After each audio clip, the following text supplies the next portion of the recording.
Esta é uma mensagem bíblica produzida pela igreja MSBN Oeiras ao Corpo de Cristo.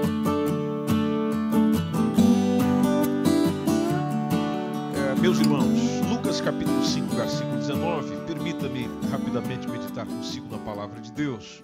Aliás, 5 e 16, nos fala de uma atitude que Jesus tinha e nós precisamos ter também. Se nós não tivermos e não fizermos isso que Jesus fazia, nós vamos estragar cada vez mais. E quando eu digo estragar, é em todos os sentidos. Espiritual, emocional, físico e assim sucessivamente. Se você observar no texto, o texto diz que Jesus retirava-se. Jesus gostava de um retiro. Quando a gente hoje fala retiro, o que é que o pessoal pensa?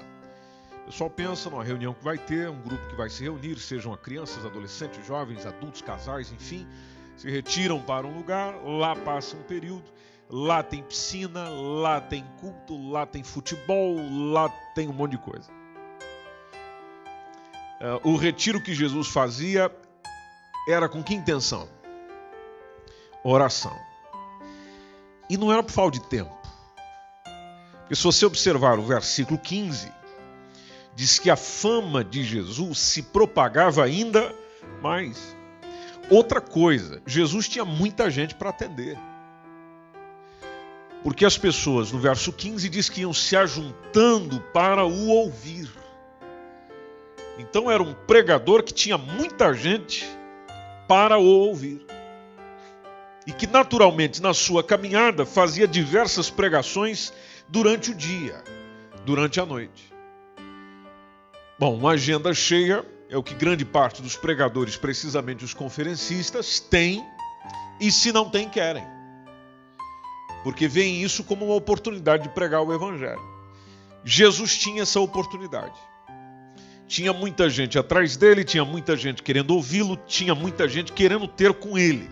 A fama ia correndo. O sucesso ia acontecendo. Isso ia se propagando cada vez mais, ajuntava-se muita gente para o ouvir, para ser curada por ele, porque haviam muitos enfermos no meio dessa multidão a qual se reunia para ouvi-lo, mas Jesus, em vez de atender a agenda, ou focalizar na agenda, ou só estar pregando, ou só estar ensinando, ou só estando com as pessoas, curando, resolvendo o problema de um, resolvendo o problema do outro, se retirava. E se retirava não para o centro urbano. Diz o texto que ele se retirava para o deserto, com uma intenção, com um propósito, com uma razão, que é ter um tempo a sós com o Pai Celestial. Olhando para esse texto, e nós aqui queremos ser discípulos de Jesus, começo a pensar, e nesse pensamento penso com você hoje. Por que nós não fazemos a mesma coisa? Talvez não tendo a condição de se retirar para um lugar mais deserto, mas pelo menos se retirar. Deixa eu tentar explicar o que eu estou querendo dizer com esse se retirar. É se reservar para isso. É colocar a prioridade do seu tempo nisso. Nisso o quê? De oração. Oração. Oração. Olha, eu vou insistir com vocês, nós estamos orando pouco. Nós estamos orando pouco. Você está orando pouco. Eu estou orando pouco. Ah, mas o senhor não conhece a minha vida de oração?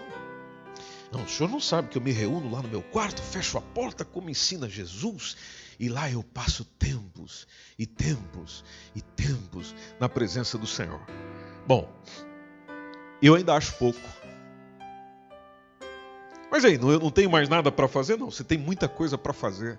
Mas lá está. Por que é pouco? Porque a oração, por mais que se tenha, por mais que se faça, nunca é o suficiente.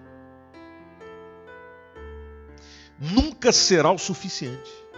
De você chegar e dizer, orei o suficiente. Só existe uma condição de eu dizer uma frase dessa, que é na seguinte condição. É mediante a resposta divina. e relativa a um assunto. Então vamos supor que nós estamos a orar com relação a um assunto específico. Aí o Senhor chega para mim como chegou para Moisés e diz: basta e não se fala mais nesse assunto. Se não se fala mais nesse assunto, o que é que encerrou? A oração sobre aquele assunto. Mas não encerra a oração. E a maior prova de que nós estamos orando pouco é que a gente não consegue passar um bom tempo em oração. Que maior prova do que essa? É a mesma coisa se hoje a gente sair para correr, e eu sei que tem diversos atletas aqui entre nós, e você quando sai lá para correr, sai para a sua rotina, você começa, vai no seu ritmo, faz o aquecimento, começa e vai correndo. Hoje os nossos irmãos aí estão correndo até participando de corridas, né, de alto nível. Está aí com seus 30 e poucos quilômetros. Mas lá está. Como é que hoje você aguenta correr 30? Porque um dia você aguentou correr 1. Agora, quem não é atleta aqui? A maioria. Basta olhar na área abdominal. Coloca eu e você para correr lá. 1 quilômetro. Como é que eu e você chega no final? Se chegar. Não chega. Kleber disse bem, não chega. Mas por que não chega? Bom, não chega porque naturalmente eu não tenho a prática. A prática me traz resistência. Então, se eu me reúno com você, nós nos reunimos como igreja, e a gente não consegue orar 30 minutos junto, vou pegar por aqui, 30 minutos junto orando, mostra que a gente não consegue orar 15. Bom, hoje até os 15 está difícil. Vamos jogar para 10, também está difícil. Vamos jogar para 5, está difícil. Está difícil. Falta de prática. Falta de envolvimento na oração, falta de atividade nesse sentido. E aí a gente tem naturalmente nós temos uma resposta para isso. A resposta é eu não tenho tempo. Bom, e Jesus não tinha? Jesus não tinha? Ou em outras palavras, Jesus tinha. Ele começa o ministério dele com quase 30 anos. Sabendo que na vinda dele, o que estava reservado a ele era a morte. Na sua presciência, deveria saber que ele tinha quanto tempo para fazer o que fez? 3 anos e meio. O ministério dele dura 3 anos e meio. 3 anos e meio não é um tempo alargado para quem quer construir um projeto que dure uma eternidade. Que é o caso da igreja. Jesus se apresenta construindo a sua igreja, formando apóstolos para permanecerem fazendo o trabalho que ele começou, a fim de que estruturassem a igreja, da qual ele era a pedra angular. Então tudo começa nele com um grande projeto. Ele começa escolhendo gente que eu e você não escolheria, já falamos sobre isso aqui. Nós não escolheríamos Pedro, nós não escolheríamos Tomé, nós não escolheríamos Mateus, eu e você não. Mas ele pega indivíduos que não tinham a preparação sob o ponto de vista humano e ele tem apenas 3 anos e meio para trabalhar nessa gente. Então você quer dizer que para mim ele tinha tempo? Ou não tinha tempo para oração porque tinha que passar um tempo treinando e formando esses meninos? É isso que você quer me dizer? Então a atividade dele era só mesmo para pregar o evangelho, curar pessoas, atender algumas circunstâncias, ressuscitar outros e por causa disso ele não tinha tempo para oração? É isso que você está querendo me dizer? Pode ver que esse argumento não dá certo, não dava certo nem na vida dele. Mas ele não dormia. É engano seu, porque diversas vezes o texto diz que ele estava cansado e dormiu. Como homem, como ser humano, dormiu. e eu e você também precisamos dormir. Mas Jesus não trabalhava. Bom, trabalhou quase 30 anos na carpintaria. Você acha que ele não orou nesses quase 30 anos? Mas ele é o próprio Deus. Sim, ele era o próprio Deus, mas em condição humana. É um Deus atemporal, limitado ao tempo humano. Limitado a um relógio de 24 horas. Com manhã, tarde e noite, como eu e você tem. Mesmo tudo isso não limitou o Senhor de se retirar, e ele não fazia isso só de vez em quando, é regular no ministério dele. Se retirava para orar. Há outros textos nos evangelhos dizendo que ele se retirava bem cedinho, antes do sol aparecer. Lugar deserto. Há textos que nos dizem que os discípulos vieram lá atrás dele com a agenda. O pessoal está esperando o senhor aí. Tem gente para atender, tem situação para atender, tem esse problema para resolver, tem isso, tem aquilo. Mas Jesus não deixava de tirar o seu tempo a sós com Deus na oração. Há um texto de Efésios 5, 16, 17. Você pode ler comigo isso aí? Efésios capítulo 5, versículo 16 e 17, que esse conselho do apóstolo Paulo diz para nós aproveitarmos ao máximo cada oportunidade. Aproveitem ao máximo cada oportunidade. Ele diz por quê? Porque os dias são maus. Versão Revista e Corrigida diz remindo o tempo. Remindo o tempo dá a ideia de compra. A gente chega a dizer que tempo é dinheiro. Você já disse isso? Você acredita nisso? Vocês acreditam nisso? Tempo é dinheiro ou não? Não? Sim ou não? Cadê a galera do sim? Sim. Cadê a galera do não? Olha aí. Tem um remanescente lá atrás que acha que não, tempo não é dinheiro. Mas você acha que o seu patrão paga pelo quê? Pelo seu tempo. Quando você está lá perdendo tempo, ele ou ela olha para si e diz o quê? Então, além de estar pagando pelas suas habilidades, está pagando principalmente pelo seu tempo. Tanto que você tem hora para entrar, hora para sair. Se você entra e sai na hora, é uma outra questão. Mas você tem um horário de trabalho. Paga-se pelo tempo. Tempo é dinheiro. Agora, interessante, nesse contexto ele é dinheiro. Só que se nós compararmos tempo com dinheiro e colocarmos no sentido de valorização, o tempo tem mais valor do que o dinheiro. Porque o dinheiro, se você chegar a perder, se você fizer algum esforço, de alguma forma, você pode recuperar. Tempo não. Por exemplo, o dia de hoje não tem como voltar atrás. Ontem passou. Eu não tenho como chegar e dizer, eu tenho que correr atrás do prejuízo que eu tive no tempo ontem. Não tem como. Se você aproveitou bem, aproveitou. Se não aproveitou, perdeu. Não terás outra oportunidade. Talvez você já tenha ouvido isso alguma vez, das pessoas quando colocam as datas, dizendo a data que você está vivendo hoje. Hoje, por exemplo, nós estamos no dia 16 de junho de 2019. Esse dia nunca mais, eu não sei se você consegue imaginar o nunca mais, além da música da Voz da Verdade, mas nunca mais voltará. Nunca mais. O dia 16 de junho de 2019, jamais, como diz em francês, voltará. Você não terá um novo 19 de junho de 2019.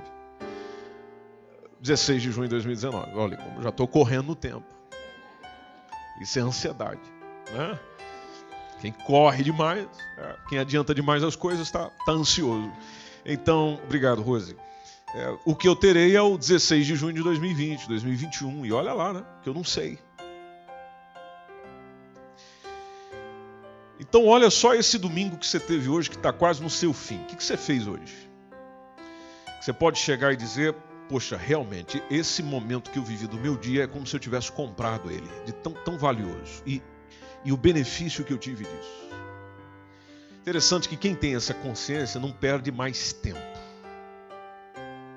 E perder tempo não quer dizer aquela pessoa que você olha para ela está correndo o tempo todo. Que tem gente que tem esse argumento, chegando dizendo, não, eu tenho que ir, porque eu não posso perder tempo. Bom, você já está perdendo tempo, você vai morrer mais cedo se continuar nesse ritmo. Que é chamado de ativismo. A perda de tempo a gente pode associar ao oposto do ativismo, que é a preguiça. Onde eu não valorizo o tempo que tenho fazendo nada. O ativismo é aquele que valoriza demais o tempo, querendo fazer tudo ao mesmo tempo, não dividindo o tempo, não compreendendo Eclesiastes 3, que diz que há tempo para todas as coisas debaixo do sol. Olhando para o seu dia, você pode dizer que aproveitou ao máximo as oportunidades que você teve hoje, por exemplo, de estar com a sua família, de estar com Deus, de descansar, se é que você descansa no domingo. O que você fez com o seu tempo? Olhando para o dia, o que você pode chegar no relatório final desse dia e dizer, olha, quando eu fiz isso, participei disso, ou ouvi isso, ou me envolvi com aquilo, eu realmente encerro esse domingo, dia 16 de junho, melhor do que o comecei. É agradável ter essa sensação, mas é terrível ter a sensação, e não só a sensação, mas a certeza de que o dia passou e você nada fez para ser melhor do que era ontem. Ou seja, eu peguei o tempo, amassei, joguei fora. Algo que eu não consigo comprar de volta, eu não consigo ter novamente. O contexto do Paulo dizendo isso, ele diz, olha, remi o tempo. É a ideia do compre o tempo. Aproveite a oportunidade que você tem, porque os dias são maus. Pega o contexto. Se ele está dizendo os dias são maus, é para eu aproveitar o tempo fazendo o quê? Tudo bem. Se a gente continuar no 17, ele diz, não seja insensato,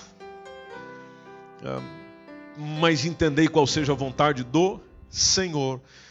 Às vezes a gente tem essa pergunta, Senhor, eu quero saber qual é a tua vontade nesse assunto, quero saber o que o Senhor pode me direcionar aqui, eu estou sofrendo com isso, eu estou padecendo isso, eu estou sentindo isso, emocionalmente é isso que está acontecendo, na minha cabeça as coisas andam um turbilhão, eu estou sem paciência, eu estou sem condições de caminhar, eu estou sem condições de decidir, a minha vida parou literalmente, e eu preciso saber qual a tua vontade, Senhor, eu preciso ouvir a tua voz, eu preciso ser cheio do teu Espírito Santo, eu preciso, pois bem, isso acontecerá à medida do tempo que você passa com Ele.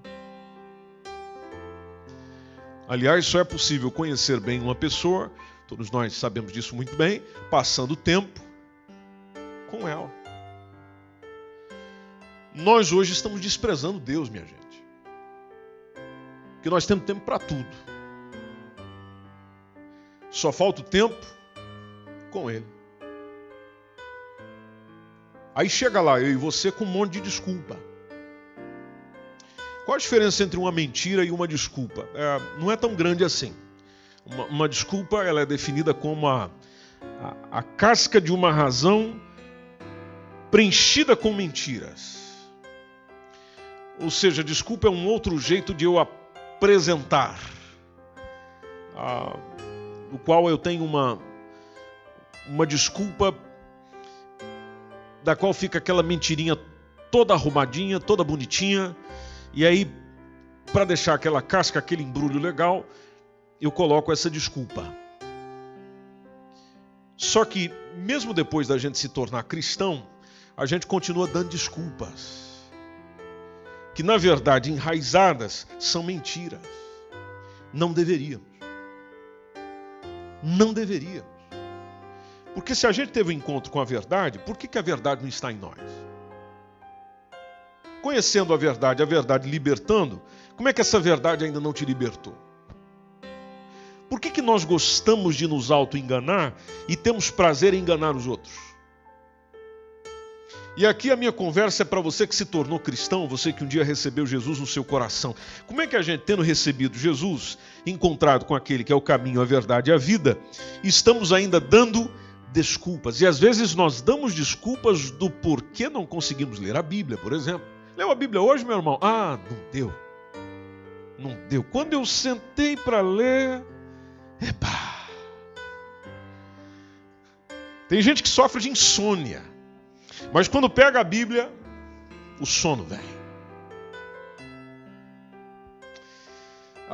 Eu não leio porque a minha vida é cheia, eu tenho inúmeros compromissos, eu tenho trabalho, eu tenho filho, eu tenho igreja. Tem gente que culpa a igreja, por incrível que pareça. Essa vida é tão cheia, eu não consigo achar um tempo para ler a Bíblia. Tem outros que chegam e dizem, ela é tão grande, ela é tão grossa. A Bíblia que eu tenho lá em casa é enorme, que eu olho para aquilo e não sei nem por onde começar. Ou às vezes a gente chega e diz, eu não entendo o que eu leio, então eu nem leio.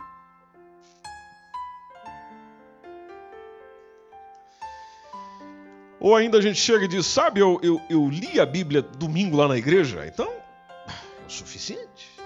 Aliás, a gente não está lendo a Bíblia na igreja, propriamente dita como livro. Nós agora estamos, como nós somos a geração millennium, nós somos mais da tecnologia. Muitos de nós, se você não tiver aí com telemóvel ou tablet na mão, você está olhando para o ecrã. Você não vai carregando Bíblia para cá, não. Carregando Bíblia física. Pode olhar aí do seu lado e ver que a maioria que está carregando uma Bíblia aí como livro, como papel, é o pessoal que nasceu ali de 80 para baixo.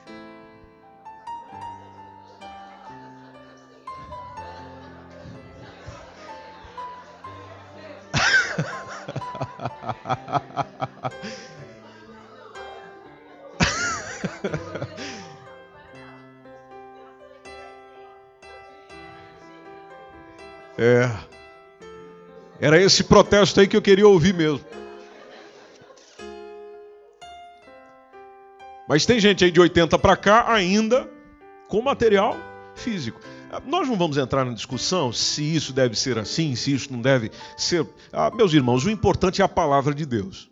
Se você está aí com um livro ou está aí com um equipamento tecnológico, o importante é essa palavra estar dentro do teu coração. Agora, vem cá. A maior responsabilidade está naquele que tem um equipamento tecnológico na mão. Porque você vai com esse equipamento para tudo quanto é lugar, em todo tempo. Com equipamento e com várias versões da Bíblia, para acabar com aquele argumento de que eu leio isso aqui, não entendo, nem com várias versões no telemóvel, no tablet, você ainda está lendo. Então o problema está onde?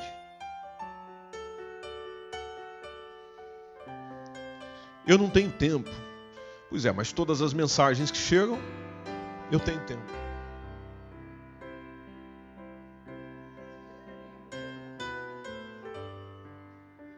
Não dá. Esse capítulo aqui hoje não dá para ler porque eu tenho que sair correndo. A gente sai correndo olhando para o telemóvel.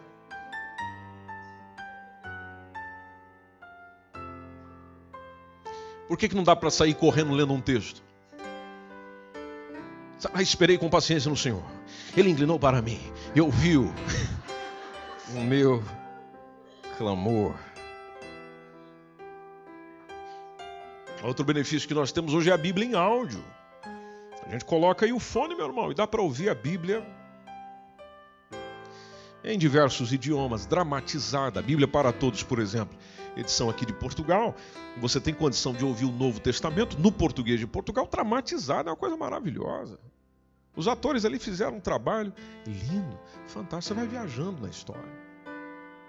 E enquanto aprende a história, ouve a história, o Espírito Santo vai ministrando ao teu coração. Como é que não tem tempo? O tempo para ouvir uma música que você gosta, tem. O tempo para conversar com alguém, tem. Para a Bíblia aqui não tem. Teve uma irmã nossa aqui hoje que chegou a ouvir aquela música que esses dias foi exemplificada na mensagem, que é a música da Mafiosa. Ou seja, para ouvir diversos lixos, a gente tem condições. Mas para a palavra de Deus, não dá. Não dá. Pensa aí um pouquinho comigo. Vamos deixar o Espírito Santo ministrar o nosso coração sobre essa questão da parte da falta de tempo.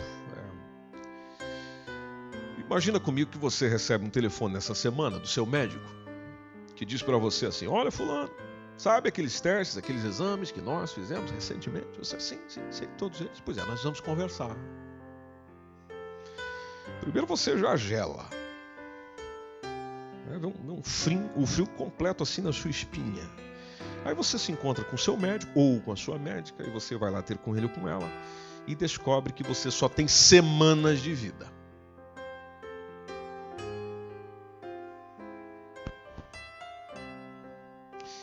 Eu arrisco dizer que eu e você, que dizia que não tinha tempo,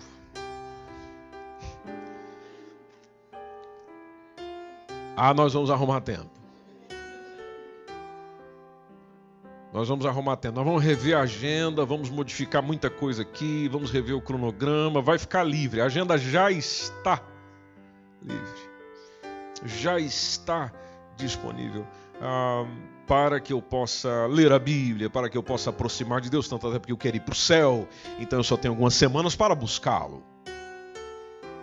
Não perderei um culto, não perderei um momento de oração, não perderei um momento de estudo bíblico. Eu vou estar lá, porque a coisa complicou. Olha lá, a coisa complicou. Agora eu vou ter tempo de abraçar a família. Agora eu vou ter tempo de saber sobre vida após a morte. Vou querer conversar com o pastor, vou querer conversar com alguém. Agora eu quero me informar. Agora eu quero saber. Eu acho que daí, nessa circunstância, você ia ter tempo para orar.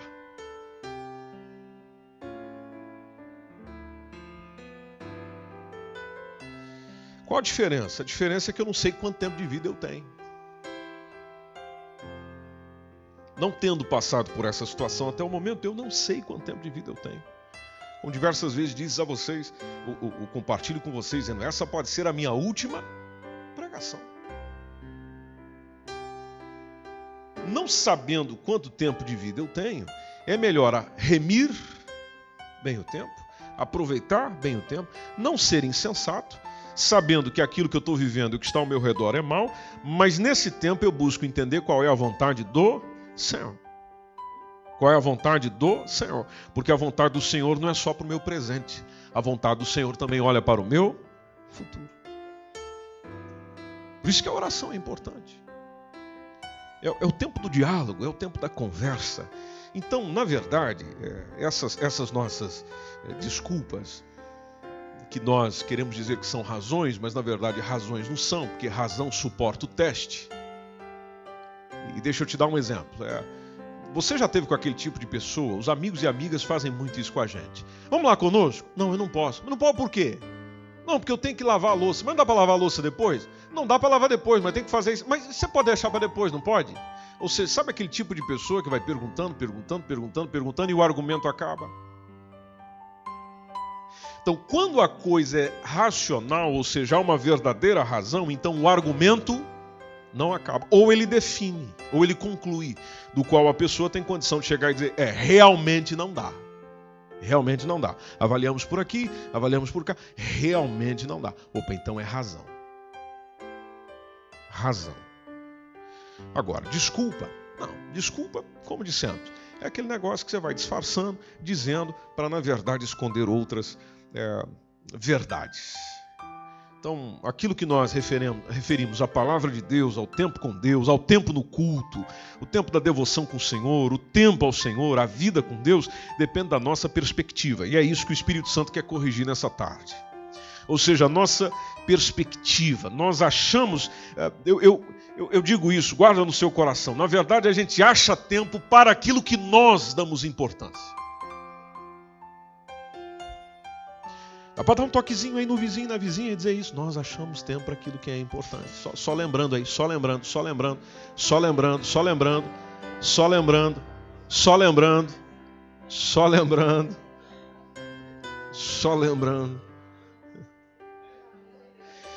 Aleluia. Ou seja, aquilo que eu dou importância, eu dou tempo. Aquilo que eu dou valor, eu dou tempo. O pessoal chega e diz para nós, dize-nos com quem tu andas, eu direi quem tu és. Tem outra pessoa que pensou nisso com relação ao tempo, dizendo, me diz o que você faz, eu te direi o que você vai ser. O que você faz com o seu tempo, eu te direi o que você vai ser amanhã. É aquela ideia, me diz o que você faz hoje, eu te direi o que você vai ser amanhã. Ou seja, aquilo que você está fazendo com o seu tempo é o que vai refletir no seu tempo futuro. Por isso que o tempo com Deus é importante. O tempo com Ele, dedicado a Ele, é importante. É necessário. Nós devemos colocar isso como prioridade para nós. Prioridade. Prioridade. Alguns preferem colocar pela manhã, porque pela manhã você acorda e tal, e não vai dormir. Tá bem, meu irmão, vai em frente. Aquele tempo a sós com Deus, aquele momento ali só com Ele. Tem outros que já preferem dar uma voltinha na praia, tem outros que já preferem ali no Parque dos Poetas, tem outros que já preferem o ambiente da igreja. Ok. O importante é você ter tempo a sós com Deus. Algumas igrejas amenizaram dizendo TSD. Você precisa aí de TSD. Só que vitamina é essa? Tempo a sós com Deus. Isso limpa a gente, purifica a gente, esclarece a gente, melhora a gente. Seu estado de espírito, de alma, a compreensão da palavra de Deus, você lembrar da palavra de Deus, porque é gostoso demais. Só que enquanto a gente não descobrir isso, e não manter também a regularidade nisso, lembra da corrida, se não mantiver também a regularidade nisso, não consegue. Interessante que quanto mais você for fazendo, você vai ver que mais você ganha tempo. Alguém escreveu uma frase nesse sentido. Às vezes nós dizemos que não oramos porque não temos tempo, mas na verdade orar é ganhar tempo. Porque enquanto a gente trabalha, enquanto a gente ora, Deus trabalha. Então quando você está orando, você está colocando quem para trabalhar? E não é melhor ter Deus trabalhando para você? No sentido de abrindo portas, ou expulsando demônios, ou tirando gente da tua frente que vai atrapalhar o seu dia. Não é melhor trazer Ele trabalhando para você? Não que Ele seja o teu servo, você que é servo dEle, mas Ele tem prazer em servir aquele que o serve. Tem prazer em honrar aquele que o honra. Então, na verdade, orando, você está ganhando tempo. Você está evitando estresse. Você está evitando o problema, é oração de prevenção. Nós corremos muito para a oração de solução, mas não usamos a oração como prevenção. Porque a gente corre para a oração quando o calo aperta. Seria melhor orar para que nem calo tenha. Por isso que precisa ser uma regularidade. Essa desculpa do tempo já não dá, já não cola, meu irmão. Se você serve a Jesus, não tem como. Porque você encontra tempo para o jornal, você encontra tempo para assistir as séries da Netflix, você encontra tempo para ver os vídeos no YouTube, você encontra tempo para ver as atualizações e as coisas no WhatsApp, YouTube, o que mais? Instagram, o que mais? Facebook, o que mais? Ah, é? Tinder. A galera que está buscando namorado está no Tinder. Ou seja, você tem tempo para isso. Você tem tempo para isso. E não quero dizer que não possa dedicar tempo a isso. Não é isso que a gente está anunciando aqui. Entenda lá perfeitamente. O que é importante é nós nos tornarmos excelentes administradores do tempo. E saber que na coordenação do tempo eu tenho prioridades. Eu tenho prioridades. Porque, como já disse alguém, quem não sabe para onde quer ir, qualquer caminho é válido. Agora, quem sabe onde quer chegar ou para onde quer ir, vai determinar prioridades. Eu tenho prioridades. Se a oração for uma prioridade, tem coisa que você vai deixar. Não, isso aqui fica para depois. Eu vou orar. Mas orar para quê? Está tudo bem, está tudo em paz. Veja, nossa casa está alegre, está feliz, nós estamos vivendo um tempo lindo. Vai orar para quê? Bom, eu vou orar para que continue assim. Ou mesmo nos dias terríveis a gente correr para a oração e encontrar tempo, encontrar Deus, encontrar nós mesmos na oração. Isso acontece muito nas nossas madrugadas e deixa eu te dar essa sugestão para a gente finalizar. Às vezes... lá estamos nós, pela madrugada, o sono vai embora. Seja por uma preocupação, seja porque você dormiu o dia inteiro mesmo. O sono vai embora. Para onde a maioria de nós vamos? Cozinha. O Ricardo é que vai para a cozinha. E você está magrinho assim, meu irmão? Que fantástico. O senhor só come salada. Olha aí. A maioria de nós ligamos a TV, vamos para a internet. Ou seja, eu vou fazer alguma coisa para ocupar aquele tempo ali que eu deveria estar dormindo. Mas não está dando para dormir. Eu vou arrumar outra coisa para fazer. Eu poderia muito bem, nós poderíamos muito bem. Poxa vida, já que... Sabe o que eu vou fazer aqui? Eu vou ter um tempo de leitura, devocional, oração.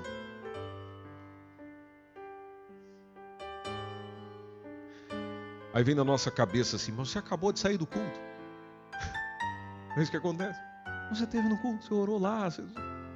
É aquela ideia, você já fez.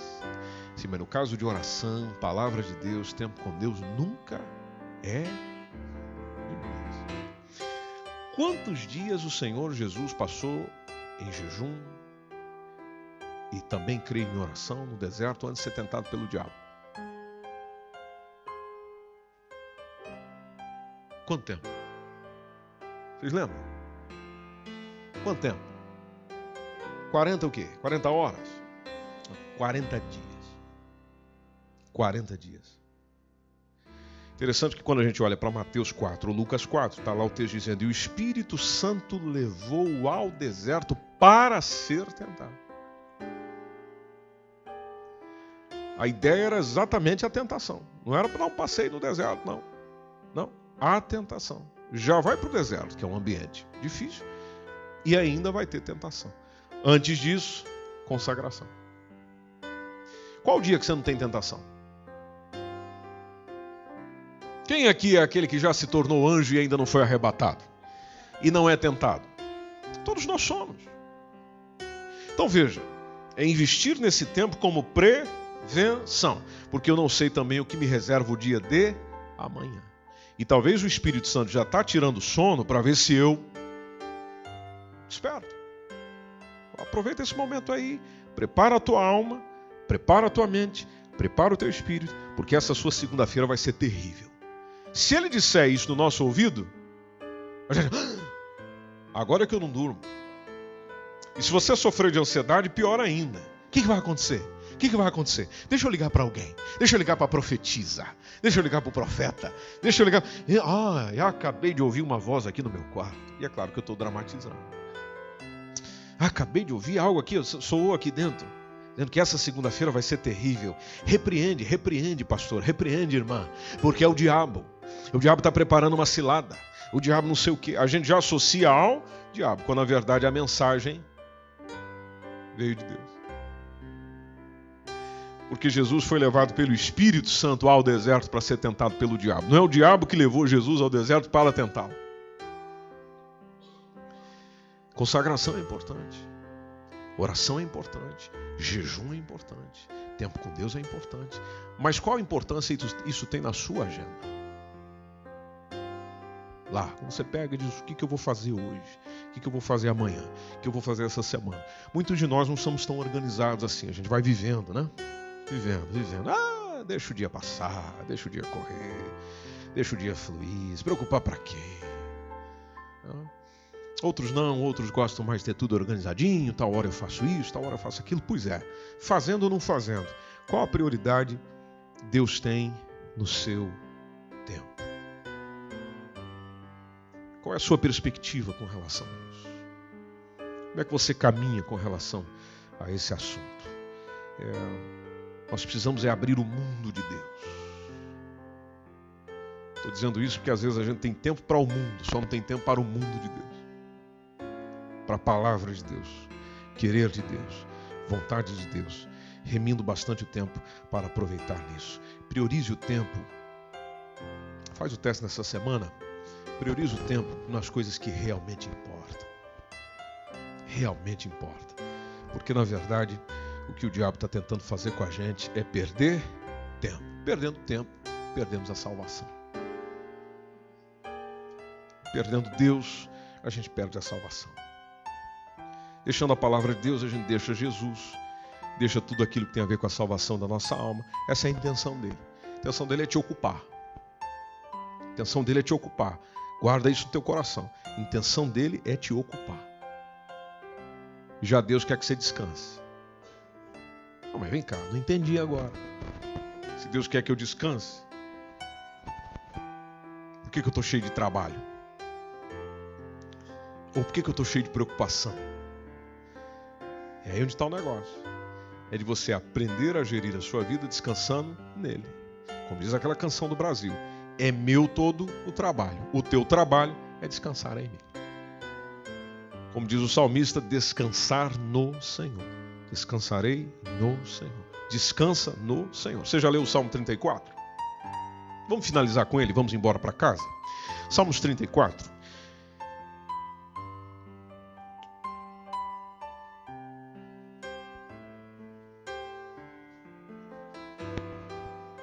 Vamos lá ver se é o 34 ou 37.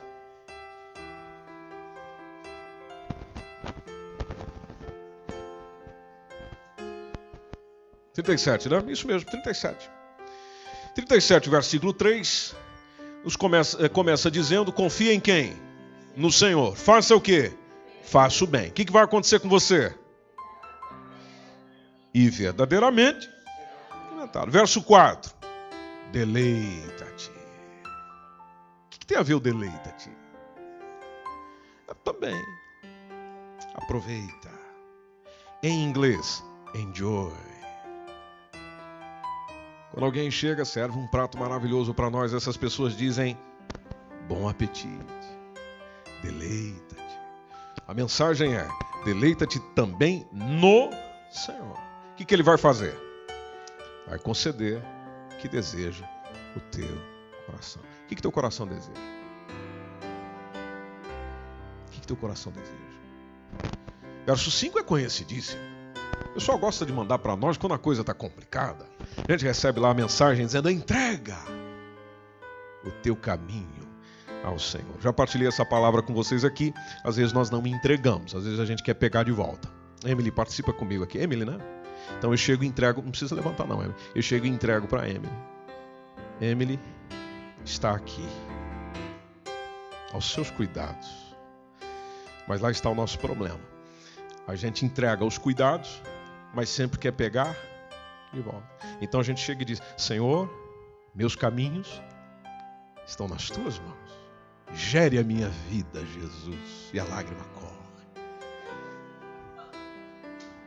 Não é? Não é assim que nós fazemos? É assim que nós fazemos. A lágrima corre, está aí, Jesus.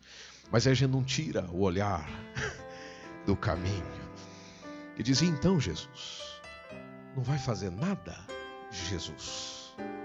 Senhor, Senhor, Senhor, olha o tempo. Ó, já passou uma semana, um mês, Jesus. Jesus, Jesus, Jesus. Jesus não vai fazer nada. E a gente toma o caminho de volta. Entrega o teu caminho ao Senhor, faça o quê? Confia nele. Quem entrega, confia. Confia nele. E ele vai fazer quantas coisas? Você já pensou no tudo? Tudo. Tudo. Entendeu a ideia aqui do descanso? Tudo. A ideia do que ele vai fazer tudo quer dizer que eu não vou fazer nada. Aleluia.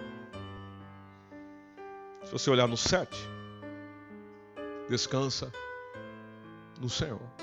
Faça mais o quê? Espera nele. Espera, meu irmão. Espera.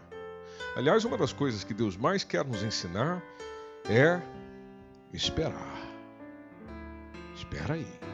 E o que é desafiante para nós. Alguém chegar para nós e dizer, senta aí, espera sentado aí, para não cansar. Outros dizem, nos lembrando sobre a saúde, para não criar varizes. Sente-se e espere. Você já percebeu nos evangelhos e na palavra de Deus que os que receberam mais depressa é os que sabiam esperar? Porque na verdade quem sabe esperar, por não ter pressa, recebe mais depressa.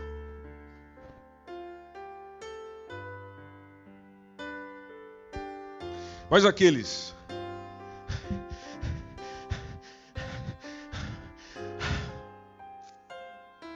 senta e espera.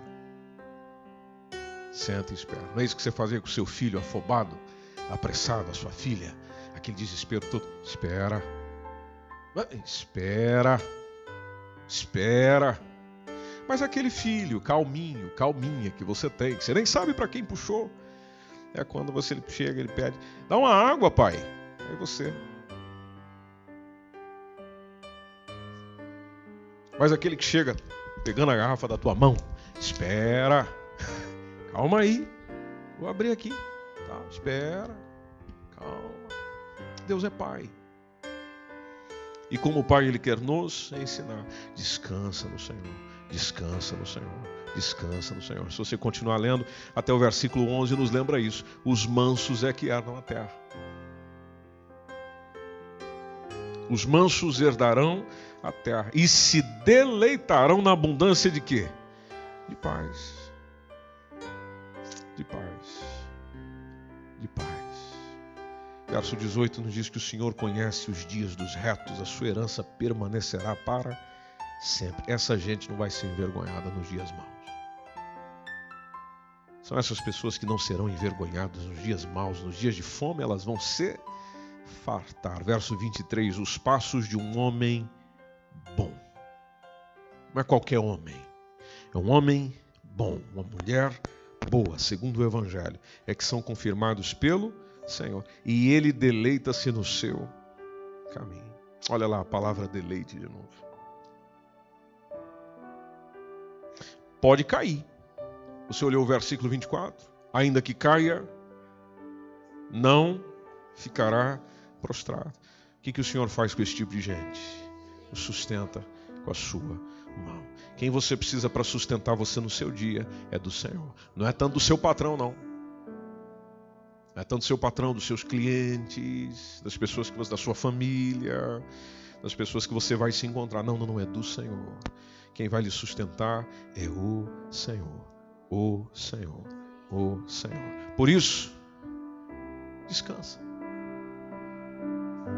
Aproveita o tempo com Ele. Porque o tempo com Ele faz você ganhar tempo. Você pode estar em pé em nome de Jesus. Essa foi uma mensagem bíblica produzida pela Igreja MSBN Oeiras. Siga nós nas redes sociais, Facebook, Instagram, subscreva o nosso canal e podcast e também o canal no YouTube. Saiba mais em msbnportugal.com.